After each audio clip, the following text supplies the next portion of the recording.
Creating an Age Undreamed of. Robert E. Howard and the works of Lewis Spence and William Scott-Elliot. One of Robert E. Howard's most significant contributions to the realm of speculative fiction was his creation of a shared fantasy world for his characters that was steeped in a realism unprecedented at the time. This world, set in the dim prehistoric past, before the dawn of recorded history, afforded Howard the freedom to create a setting that was both fantastic and yet believable at the same time. He was able to do this by drawing on his own interest and knowledge of history, archaeology, anthropology, and geology. His sources included some of the more respected popular works in those fields, including E. A. Allen's Prehistoric Worlds and H. G. Wells' Outline of History. But he also drew from more fringe works, like those of Atlantis proponents Lewis Spence and William Scott-Elliot. The influence of these last two writers on Howard's fiction has been somewhat understated, despite their importance in understanding Howard's role as a fictional world builder. The goal of this paper is to address that influence and to recognize the role that both Spence and Scott-Elliot played in helping to shape the world of Conan, Kull, and Howard's other weird fiction heroes. The legendary lost continent of Atlantis was a central theme in Howard's prehistoric world. The Hyborian Age took place after the sinking of Atlantis, and Conan was a descendant of Atlanteans who had escaped to the mainland. Kull, of course, was an Atlantean himself, and even Solomon Kane, in historic times, visited the ruins of an Atlantean colony in Africa. Howard himself seems to have had some belief in the existence of the lost continent, as evidenced by a letter to his friend Harold Preece in 1928. About Atlantis, I believe something of the sort existed, though I did not especially hold any theory about a high type of civilization existing there. In fact, I doubt that. But some continent was submerged away back, or some body of land, for practically all peoples have legends about a flood. And the Cro-Magnons appeared suddenly in Europe, developed to a high state of primitive culture. There is no trace to show that they came up the ladder of utter barbarism in Europe. Suddenly their remains are found supplanting the Neanderthal man, to whom they have no ties of kinship whatever. Where did they originate? Nowhere in the known world, evidently. They must have originated in some land which is not now known to us.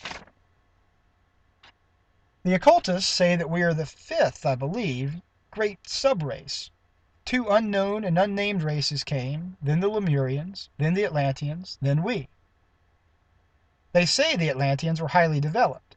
I doubt it.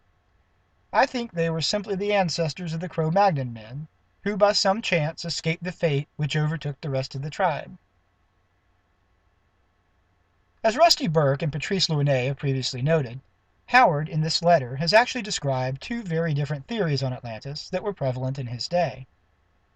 The concept of Atlantis as an advanced civilization, and one of a series of great races of mankind, comes from the beliefs of the Theosophy movement, the occultist to which Howard refers. The idea of a Stone Age Atlantean civilization, from which the Cro-Magnon people were escapees, comes from the theories put forth by Scottish folklorist Lewis Spence. While Howard seems to have favored the views of the latter, he made use of both of these seemingly contradictory versions of Atlantis in his fiction, as we will see. Several years earlier, in late 1925 or early 1926, Howard wrote a story featuring Bran McMorn called Men of the Shadows, and submitted it to Weird Tales. In this tale, a Pictish shaman tells the story of his people going back to the dawn of human prehistory. Men of the Shadows was rejected, and was not published in Howard's lifetime, but it's of great importance for our purposes, as it's here that Howard's prehistoric setting first begins to take shape. The world that we see described in Men of the Shadows was the prototype for the Thurian Age of Kull and the Hyborian Age of Conan. According to the shaman's account in Men of the Shadows, the Picts were the first great race of mankind. They dwelt on a group of islands west of the continent of Atlantis. The second great race was that of the Lemurians, who lived on a large continent in what is now the Pacific Ocean. The Atlanteans were the third great race, and lived on a continent in the Atlantic Ocean. Eventually, a great cataclysm shook the world. The Pictish Isles rose up to form the peaks of the Rocky Mountains, and the continent of North America was formed. Lemuria sank beneath the waves, leaving only mountaintops as islands in the Pacific. This was not the famous cataclysm that supposedly sank Atlantis, but an earlier one. As surviving Lemurians began to invade and colonize North America, and the ice sheets began to encroach from the north, the Picts started migrating into South America. In doing so, they drove before them a race of pre-human beastmen that Howard identifies as Neanderthals. These beastmen made their way across the South Atlantic to Africa via a chain of marshy islands. From there, they eventually traveled north into Europe. The Picts continued their migrations, coming to the land of Atlantis by boat. The Atlanteans, whom Howard explicitly identifies as Cro-Magnon people, were eventually driven out of their homeland and into Europe. There they encountered the Neanderthal beastmen and made war on them. Eventually, the Picts also made their way to the Eurasian mainland, where they became the so-called Iberian or Mediterranean race of the Neolithic. Driving all previous inhabitants before them, they spread across Europe as far as the British Isles. Then the Picts too were displaced by the rise of the fourth race, the Celts, who swept down from the north, bringing their Bronze Age culture with them. As I mentioned previously, Burke and Louinet have noted that Howard's equation of the Atlanteans with Cro-Magnon man comes from the theories of Lewis Spence. But Spence's influence on Howard seems to go deeper than that, and is worth exploring further. Spence began making his case for the historicity of the legendary lost continent in his book The Problem of Atlantis, first published in 1924. Following in the footsteps of 19th century Atlantis proponents Ignatius Donnelly and Augustus Le Plongeon, Spence relied primarily on a diffusionist argument for the existence of Atlantis, citing the supposed similarities in architecture, language, and mythology between the ancient cultures of the Old and New Worlds. He also invoked some of the then current geological theories of sunken land bridges and the like that were often used to explain the disbursement of flora and fauna in the days before Wegener's continental drift theory became widely accepted. Spence's unique contribution to Atlantean speculation was his attempt to correlate then contemporary theories on prehistoric man with Plato's account of the lost continent. According to Spence's theory, Cro-Magnon man first appeared in Europe in the Biscay region at the close of the Ice Age around 25,000 BC, displacing the indigenous Neanderthal population. The culture of these first Cro-Magnon people is referred to as Aurignacian, and is characterized by a high level of artistic ability and creativity. Spence cites a lack of a precursor to the Aurignacian culture as evidence that these people must have come from somewhere other than Europe or North Africa. He suggests that their place of origin was a large continent in the North Atlantic, still connected to Europe by a land bridge. Spence believed that this Atlantic landmass, which he equated with Atlantis, had begun to break up and sink by the end of the last ice age, forming two large islands, then a chain of smaller islands. These geological upheavals in turn caused successive waves of Cro-Magnon people to migrate from their Atlantean homeland to mainland Europe. The Aurignacian wave around 25,000 BC was the first of these. They were followed by the even more highly developed and artistic Magdalenian culture around 14,000 BC, and then by the seafaring Azilian people around 10,000 BC. This last group escaped their homeland by boat as the last remaining islands of Atlantis sank beneath the waves. In Howard's Men of the Shadows, the Picts drive the Cro-Magnon Atlanteans from their island homeland into mainland Europe, where they displace the Neanderthal beastmen. Later, the Picts invade Europe as well and push out the Cro-Magnon people. This seems to echo Spence's idea of migratory waves of Atlanteans moving into Europe. The similarity is even more apparent when one compares Spence's and Howard's physical descriptions of these prehistoric peoples. Howard describes the Cro-Magnon Atlanteans as, quote, physical giants, finely made men, end quote, who were artists that, quote, spent their time painting and drawing pictures of men and beasts upon the walls of their caverns, end quote. Spence describes the earliest Aurignacian and Cro-Magnon people in similar terms. The Aurignacians or Cro-Magnons, the first Atlantean wave in Europe, were exceptionally tall, sons of the gods indeed, the male height averaging from 6 foot 1 inch to 6 foot 7 inches. The industry and art of this primitive people was much more advanced than anything the world has to show prior to their appearance in Europe. Indeed, their art has been lauded by competent critics as in many respects equal to that of modern times. The similarity between Spence's description of the final wave of Atlantean immigrants, the Azilians, with Howard's own Picts is even more telling.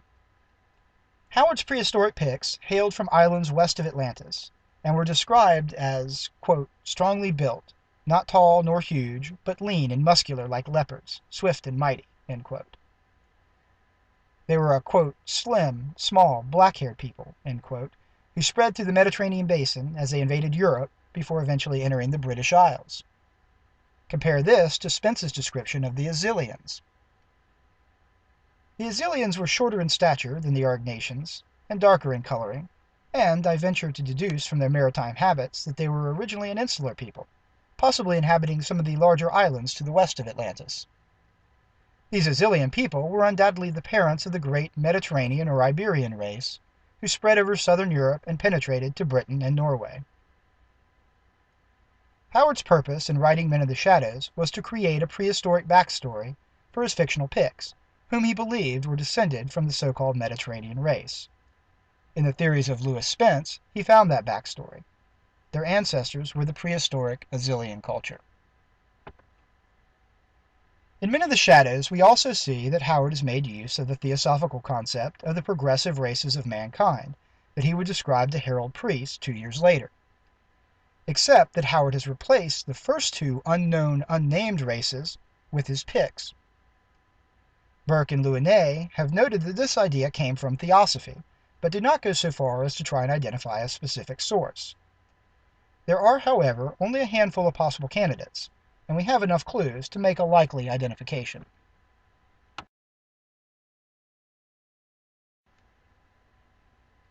Theosophy is a metaphysical belief system based on tenets found in Western Hermetic philosophy and esoteric traditions, as well as Hinduism, Buddhism, and Eastern mysticism. The movement was founded in the mid-1870s by spiritualist and medium Helena Petrovna Blavatsky. Blavatsky published several books outlining the theosophical model of human evolution, which involves mankind progressing through 7 major stages, or as Blavatsky calls them, root races. The first and second root races are described as non-physical, spiritual, or ethereal beings. Only with the third root race, the Lemurians, did humans begin to assume corporeal form, though they looked very different than you or me. With the fourth root race, the Atlanteans, humans finally began to take on their familiar physical form, looking much like modern humans. According to Blavatsky, we are currently in the fifth root race, which she refers to as Aryans. Blavatsky's description of these earlier forms of humankind are fairly vague, and it's difficult to put together any kind of cohesive narrative of the theosophical version of prehistory from her rambling, almost stream-of-consciousness style of writing. While it seems fairly obvious that Blavatsky's concept of root races is the original basis for Howard's progression of races that we find in Men in the Shadows, Burke and Louinet are likely correct in suggesting that Howard's source was not the works of Blavatsky herself, but one of several secondary theosophical writers that came after her. One of these secondary writers was the former priest and self-styled clairvoyant Charles Ledbetter, who, in the early 1890s, began claiming that he was able to view other people's past lives in Atlantis and Lemuria. Descriptions of these visions were then circulated privately among some of the leading theosophists of the day, and his version of prehistory would greatly influence the popular concepts of Atlantis and Lemuria for decades to come. Ledbetter eventually published some of his visions of the root races in a 1913 book co-authored by Annie Besant, with the somewhat pretentious title, Man, Whence, How, and Whither. The book is only slightly less incomprehensible than Blavatsky's writings, filled as it is with metaphysical and theosophical jargon. It's clear that it was aimed at other theosophists, and was probably not widely circulated beyond that specialized audience, making it an unlikely candidate for Howard's theosophical source. A more likely candidate was British theosophist William Scott-Elliot, a merchant banker and armchair anthropologist who published a book entitled The Story of Atlantis in 1896, followed by The Lost Lemuria in 1904. In these works, intended for a broader popular audience, Scott-Elliot attempted to reconcile Ledbetter's psychically derived information with popular works of science and pseudoscience, including those of Donnelly and Le Plongeon. The result is a fairly well-organized narrative history of the antediluvian world as seen through theosophical eyes. He discusses the concept of root races, but glosses over the first two of these. Both of Scott-Elliot's books were reprinted several times, and in 1925, just before Men of the Shadows was written, the two works were combined and published as a single volume, The Story of Atlantis and The Lost Lemuria, and they've remained in print ever since. The numerous printings and wide circulation of Scott-Elliot's work make him the most likely candidate to have been Howard's theosophical source. Scott-Elliot presents a narrative history of multiple cataclysms that caused some continents to rise and others to sink. He speaks of various races and subraces developing and being forced to migrate by cataclysms and encroaching ice fields. He describes wars between Atlantean sorcerer kings and ancient cities and advanced civilizations existing alongside prehistoric tribes. For a writer with Howard's interests, there was a wealth of material here to be mined. The most interesting elements in Scott-Elliot's two books are the large fold-out maps that accompany them. These maps depict the Earth as it looked, according to the Theosophists at any rate, at various stages in the distant past, and they show a series of geological changes that are very close to those described by the Pictish wizard in Men of the Shadows. In the first Atlantean map, for example, we see the Rocky Mountains as an island to the west of the large continent of Atlantis, much like Howard describes the Pictish Isles. And further west, we find the island of Lemuria in the Pacific. In Scott-Elliot's second map, Lemuria has sunk, North America has risen out of the sea, and Atlantis, though smaller, is still in existence. Again, this is almost identical to the description of the results of the cataclysm in Men of the Shadows. After this cataclysm in Howard's story, the Neanderthal beastmen are driven out of South America by the Picts, across a group of islands in the South Atlantic, and into Africa. In Scott-Elliot's third Atlantis map, we see that two large islands are now present in the South Atlantic, and Africa and Europe are starting to take shape. In the years following, Howard continued to write stories that took place in the fictional antediluvian world that he had created, and the ideas of Spence and Scott-Elliot were never far below the surface. The Cole stories in particular show several elements that may have been inspired by Scott-Elliot's description of Atlantis civilization. Scott-Elliot's first book, The Story of Atlantis, begins its prehistorical narrative as the third root race, the Lemurians, are in decline, and the fourth root race, the Atlanteans, first appear. As mentioned previously, Theosophical cosmology states that there are 7 root races of mankind. Each of these root races is further divided into 7 sub-races. For Scott-Elliot, the apex of Atlantean civilization took place around 1,000,000 to 800,000 years ago with the rise of the Toltec subrace. The Atlanteans of this time had a highly advanced culture ruled by an emperor that resided in the great capital known as the City of Golden Gates. The next few 100,000 years saw the rise and fall of the later Atlantean subraces, the Turanians, the Semites, and the Akkadians, each ruling for long periods of time from the venerable capital, the City of Golden Gates. After another cataclysm, around 80,000 years ago, all that remained of the Atlantean continent was an island in the North Atlantic known as Poseidonis, which lasted until its final submergence around 9600 BC. This, according to Scott-Elliot, was the version of Atlantis described by Plato. This advanced Atlantean civilization of Scott-Elliot is in sharp contrast to Spence's Stone Age Atlantis. But despite the differences between these two approaches, Howard would make use of both of them. A few months after completing Men of the Shadows, he began a story that introduced one of his best-known characters, Exile of Atlantis. This untitled story, published posthumously as Exile of Atlantis, and written in the late summer of 1926, includes references not only to Atlantis, but also to Lemuria and the Pictish Isles, a geography that we have seen was likely inspired, at least in part, by Scott-Elliot's maps. Kull and the other Atlanteans in this story are Stone Age barbarians, like the Cro-Magnon Atlanteans of Spence. In fact, one of the Atlanteans in this story, Ra, had appeared in earlier poems and story fragments in which he had been explicitly identified as a Cro-Magnon man. But Howard also incorporates Scott-Elliot's version of Atlantis by introducing Volusia and the Seven Empires, a highly advanced civilization that dominates the world of Kull. Volusia, with its capital, the City of Wonder, echoing Scott-Elliot's City of the Golden Gates, can be seen as the highly advanced antediluvian civilization of the Theosophists, transferred from the island continent of Atlantis to the Proto-Eurasian mainland. Howard's vision of barbarian Atlanteans coexisting with more advanced mainland civilizations is the exact opposite of what one usually finds in Atlantean fiction, but it should be understood as his way of reconciling the contradictory theories of two of his most important influences on this topic. Scott-Elliot also seemed to have influenced the chronology of Howard's prehistoric world.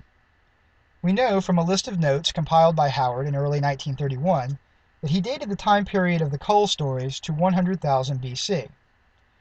We also know from internal evidence within several Kull stories that Volusia and its contemporaries were already a vastly ancient civilization by the time of Kull. This is significant because by this point in the early 20th century, Scott-Elliot was the only Atlantis proponent of any note that had suggested the existence of an Atlantean civilization that far back in time. Most writers that discussed Atlantis, such as Donnelly, Le Plongeon, and Spence, focused on the time period around 10,000 BC, closer to Plato's original date for the destruction of the island civilization. This idea of a deep-time antediluvian culture seems to have originated with Scott-Elliot, and is more evidence of the Theosophist's influence on Howard.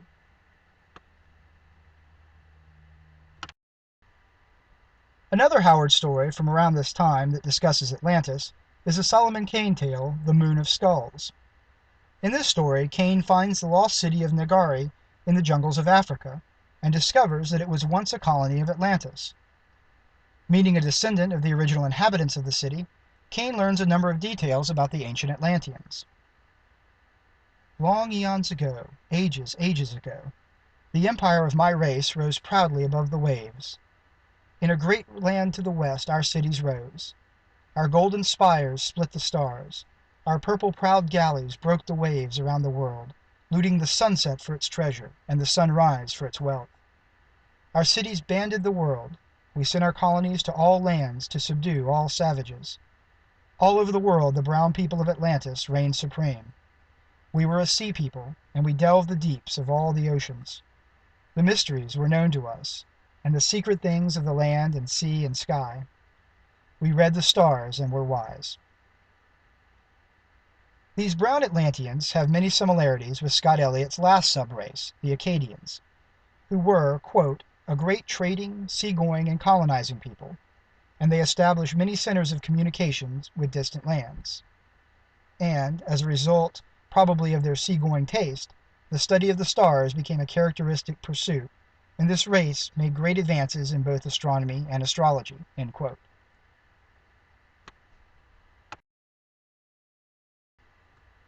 In 1932, Howard returned to his fictional prehistoric setting in a big way with the appearance of Conan of Cimmeria and the Hyborian world.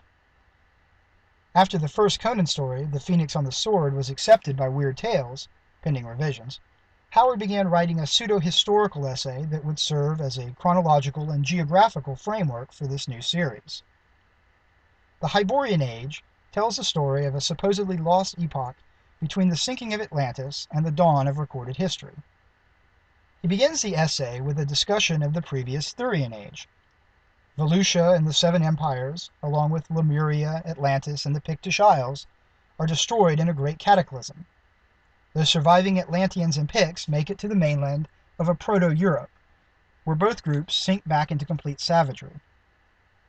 After several millennia, a group of northern tribes, known as the Hybori, migrate down through the continent and form a new series of kingdoms. This Hyborian civilization is the setting for the Conan stories. A few hundred years later, a new group of northern invaders sweeps through the Hyborian kingdoms, razing them to the ground. This is followed by a smaller cataclysm that changes the world to its present geological configuration and sets the stage for the rise of the first historical civilizations of Egypt and Mesopotamia. There are familiar elements here, such as the mention of Volusia and the Seven Empires, the barbarian Lemurians, Atlanteans, and Picts, the sinking of Atlantis and Lemuria and subsequent rising of North America, turning the Pictish Isles into the Rocky Mountains, and the northern barbarians sweeping down through the continent. But there are also elements that are notably missing, such as the post-Hyborian Age empire of the so-called Brown Atlanteans. Another concept that seems to be glaringly absent is the presence of deep time.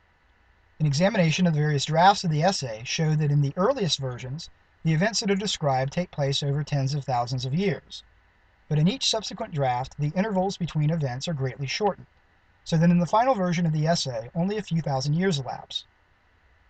Howard seems to be moving away from the deep time of Scott-Elliot to something closer to the model of Lewis Spence, who proposed that Atlantis began breaking up and subsiding around the end of the last ice age. There is some evidence that Howard may have consulted Spence's most recent book, The History of Atlantis, published in 1927, before writing the Hyborian Age. In this book, Spence emphasized the cultural and physical differences between the highly artistic Auric nations and the later Azilian invaders. The Azilian civilization shows in some ways a marked inferiority to the Auric nation. Its art forms are distinctly cruder, and its cultural remains of a more primitive kind generally.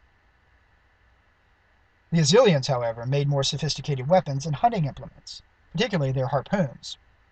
Howard makes a similar distinction between the Picts and Atlanteans in the Hyborian Age. The Picts had advanced more rapidly in the matter of population and war science.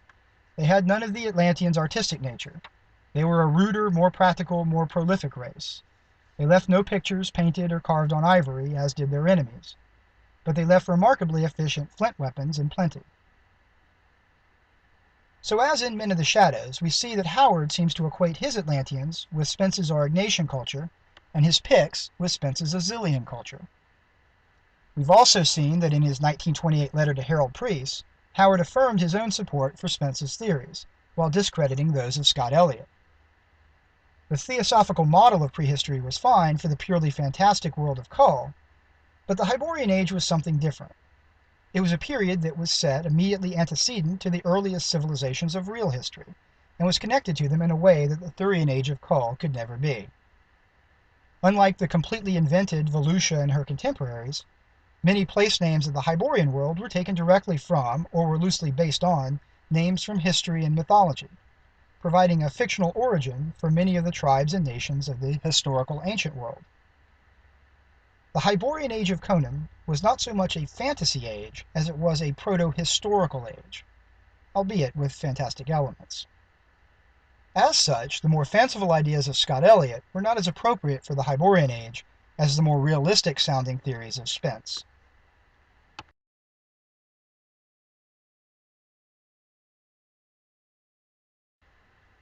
There is, however, one last significant example of Scott-Elliot's influence on Howard that was cartographic in nature. As we saw earlier, Scott-Elliot's impressive series of maps may have given Howard a few ideas very early on about prehistoric geography and cataclysmic geology. As I mentioned earlier, when Howard began developing his Hyborian Age, he also drew two maps of this fictional setting. A comparison of either of these maps with the third of Scott-Elliot's Atlantis maps shows a number of remarkably similar features. Howard used the same unusual technique that Scott-Elliot did by overlaying the prehistoric map on top of a modern map in order to show the changes in geography. On both Howard's and Scott-Elliot's maps, the British Isles and Scandinavia are connected to mainland Europe, while most of Western Africa is under the ocean. The Mediterranean is likewise greatly reduced, a mere river valley on Howard's map, and a series of small seas or large lakes on Scott-Elliot's. The most obvious similarity is the presence of a great inland sea on both maps, separating Europe from Asia. There are plenty of differences to be sure, and Howard was not simply copying Scott-Elliot, but it does seem likely that the former got some of his ideas for the geography of the Hyborian world from this map of the latter. Howard's creation of a shared fictional universe for his heroic protagonists like Conan, Kull, Bran McMorn, Solomon Kane, and others, with its epoch-spanning history, was one of the great innovations of fantasy literature. It's a narrative of great migrations of peoples, both human and pre-human, with civilizations rising to glory and crumbling to dust, continents sinking beneath the waves, and mountains being thrust up to the sky. The prehistoric world that Howard created was made richer and more realistic, and conversely more fantastic, by the sources from which he took his inspiration, and I believe that Lewis Spence and William Scott-Elliot should be recognized as two of the most important of these sources.